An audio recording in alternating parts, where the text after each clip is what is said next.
we wanted to do a top 5, because it is top 5 time. Top 5. That was related to the Ant-Man movie. And so where we got to here is, hey, wait a minute, Ant-Man and the Wasp, that's a quality duo, a quality combo.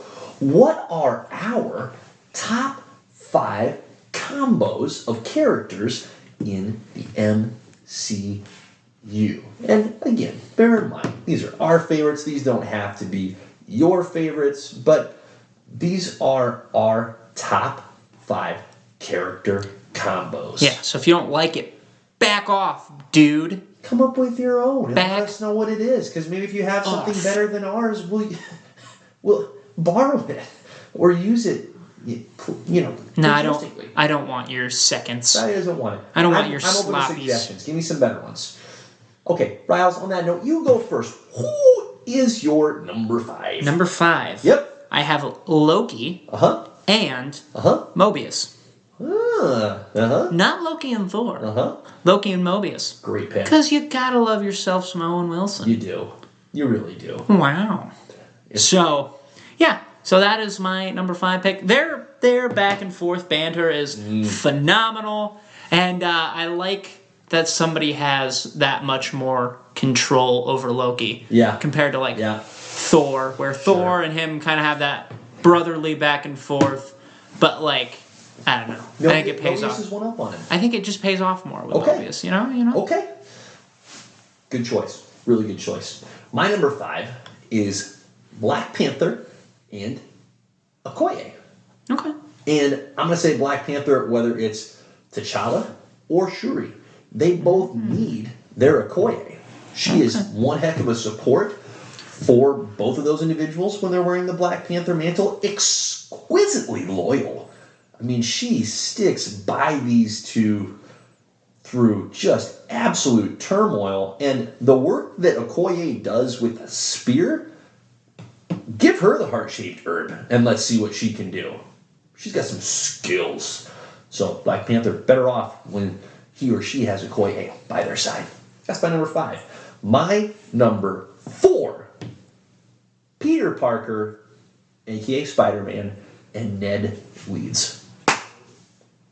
Someday, Ned will, turn into... Like I say, that duo doesn't exist anymore. But it did, dang it, and it was glorious. And they built a Lego Death Star together. They built a Lego Death Star together. I was jealous. Ned was the guy in the chair. He was perfect. He knew when to step up and provide the cover for Peter. What are you doing in here? Watching porn? What? He provided the cover that he needed to jump in during Infinity War. I mean, Ned did work, right? They went overseas. Ned crafts a romance out of nowhere on his own accord while Peter's struggling. He's blazing the trail for Peter. What a support to Peter. What a combo. Ned and Peter. Great team up. Love those guys. That's my number 4. My number 4 is Rocket and Groot. Yeah. Gotta love those two. They were phenomenal together in the first movie, and then they switch it up a little bit where he's kind of a parent in the second movie. Yeah. And I'm excited to see them together again for this third movie. Yeah. So, but yeah, I think every scene they're in together, when they land in Infinity War with Thor, they just steal it. You bet. They steal the show together. You bet they do. That's a great pick. Great number 4. My number 3 now? Let's hear it. Wow, I forgot that we go right back to me. You do. Number 3, I have Iron Man and War Machine. Okay. Ever since the first movie, when Rhodey's like, I'm going to get that suit. And then they kind of have this beautiful back and forth of where Rhodey's like, I'm going to do everything that the government asked me to. So, but you need to help me out a little bit here to justify you. And then they kind of just, they have that bromance together where they're like, we understand what we're all capable of. And then, of course, when Stan calls him Tony Stank, it's hilarious. So I'm going to say Iron Man, War Machine. And when they go back to back at Iron Man 2, you can say whatever you want about that movie. Great scene. That scene is iconic. It's a great scene. It's a fantastic scene. Love that. Yeah. Let him unleash. Great number 3. My number 3, Falcon and the Winter Soldier. I thought long and hard about Steve Rogers and Bucky Barnes. Tempting. Or Steve Rogers and Sam Wilson. But I ended up going with Falcon and the Winter Soldier, Bucky and Sam Wilson, based largely on the merits of what a heck of a combo they were in their own TV show. They were terrific together. There was plenty of friction there, but the friendship that materialized out of that friction was beautiful. They were so enjoyable whenever they were on screen in the show, and even prior to the show, in Civil War, the scenes they had together were brief but fantastic. And so I really enjoyed those two characters. The fact they got their own TV show was a perfect pairing. And I will rewatch that show many times and enjoy it many times. So Falcon and the Winter Soldier is my number 3. My number 2, Tony Stark and the aforementioned Steve Rogers. These two characters, whenever they're on the screen together, it is gold. Absolute gold. They need each other. They're on opposite ends of the...